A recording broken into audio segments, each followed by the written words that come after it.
Hello, welcome back to Yoga and Coffee with Carrie. My name is Carrie Williamson. I'm a physical therapist and yoga instructor.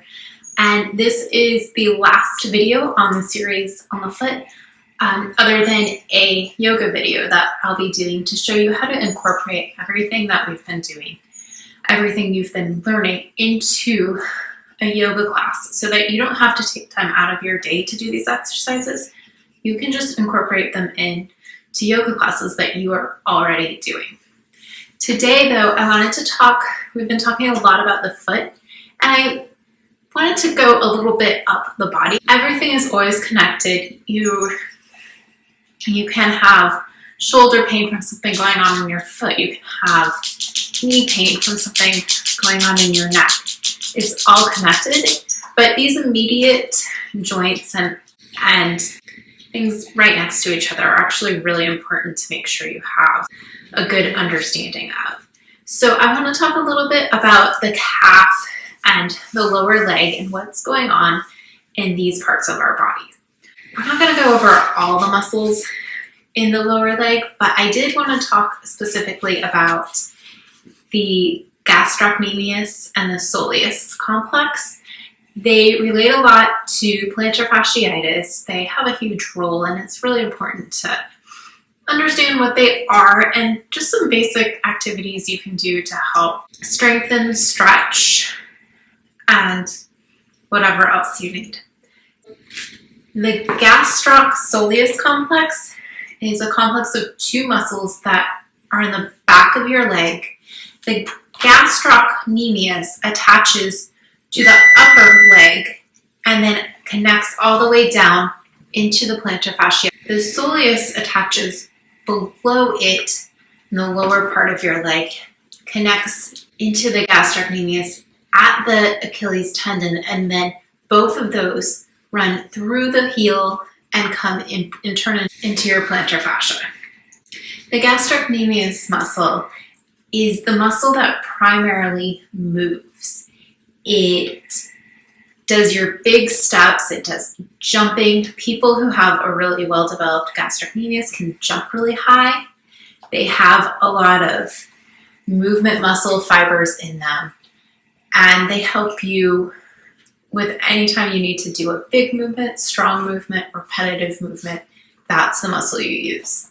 The soleus, which is underneath the gastroc, is in charge more of stabilizing. It's more of a stabilizing force. So it helps you stand up all day. It helps you balance. It does that type of thing. And so they work together to help you get around in the world, to be able to walk and then stop and then stand still for a little bit and then turn around and jump. These two muscles work together to accomplish that. The better your soleus muscle works, the less that your gastroc has to do. So what happens is in our society where we sit all day, where we're not doing a lot of activity, any anti-gravity muscle, our postural muscle, usually starts to get a little bit weak.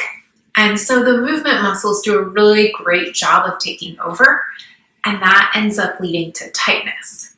So we're going to go over ways to stretch your fascia, your gastrocsoleus complex, the Achilles tendon. But it's also important to strengthen the soleus muscle so that the gastroc doesn't have to do so much work and can take a break and do what it is designed to do. In order to do that, I recommend finding a wedge, two wedges of some sort. This is called Performance Wedge. I got it from the OTPA. But there's so many different types of wedges that you can definitely find something if you don't want to use this. I like this because it also is great for arm stuff. It has a little place for your arms. But again, shop around, see what works for you. There's two ways to use it, and I'll demonstrate it in a little bit. The first way is if you want to stretch your feet out, you can put these down on the ground and you can step on them so that your toes are going up towards the high part and your heels are coming down to the low part. This is awesome if you want to stretch your gastrocsoleus complex. And if you do that, you can just do it standing, and hold it for, at least 30-45 seconds. If you want to turn it into more of a fascial release, then you want to go into 3 5-minute periods. So this might be something that you can do while you're washing dishes or any other chore you have to do around the house, folding laundry, whatever it is. The other thing that I like to do with this is to strengthen the soleus muscle. The soleus muscle is primarily an anti-gravity postural muscle. And so we want it to do long holds that aren't particularly challenging, but go for a long period of time, because that's what the postural muscle fibers in your body do naturally, and we want to support that. Basically, all you have to do is turn it around so that your toes are pointing down and your heels are up towards the top. And you can do this while you're doing yoga. You can do it again while you're washing dishes if you just want to switch it. This may be a little bit confusing and a little counterintuitive. I know that I encouraged you in the last video to not wear high heels, but wearing high heels and walking around all day in heels is a very different thing than standing on a little bit of an incline for a few minutes. Doing this will actually strengthen your soleus muscle, your lower glutes, your quads, and can actually be really helpful in developing a postural system activation. The other thing that you can do is this can be a good way, say for malasana, for squat pose. If you are someone who squats and you end up going up on your toes in order to get all the way down, you can use a wedge to help you so that you don't have to lift your toes up.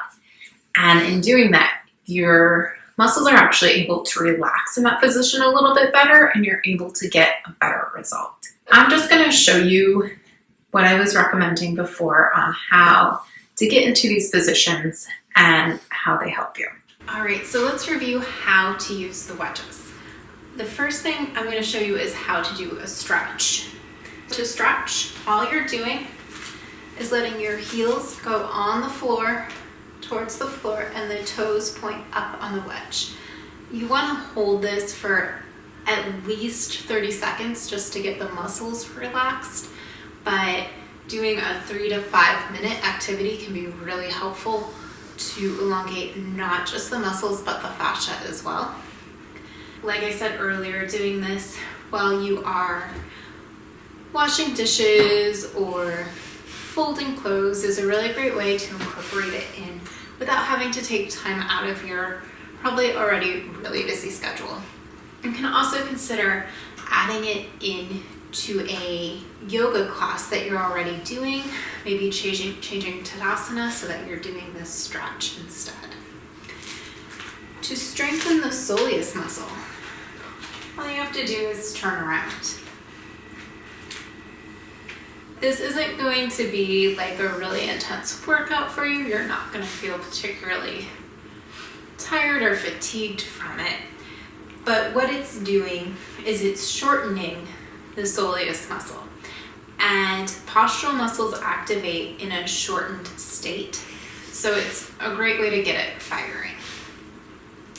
Again, you can do this while you're doing the dishes. You can do it during a yoga class while you're doing Tadasana.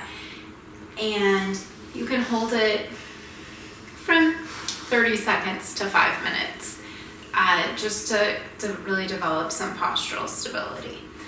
Whether or not you should do the stretching first or the strengthening first is actually pretty individualized. So if you do the stretching first, you've inhibited the muscles, you've stretched out the fascia, and now you have the new position in order to strengthen the soleus muscle.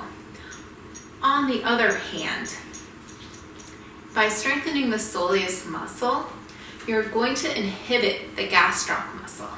And that means that it'll be easier to get into the stretch. So what I would recommend is doing whatever is more important to you last. If you think you really need to work on the strengthening, I would do that last.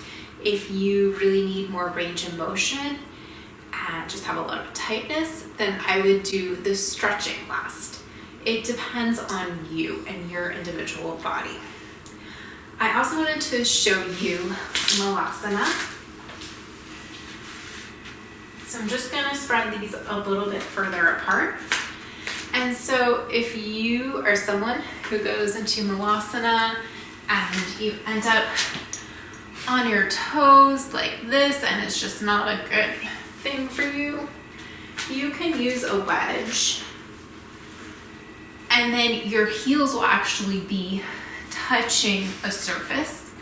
This is going to allow your lower legs to relax a lot more than they would normally be able to, and that way you're going to get a better stretch. You're going to be able to activate the correct muscles better because they'll be getting input from the floor.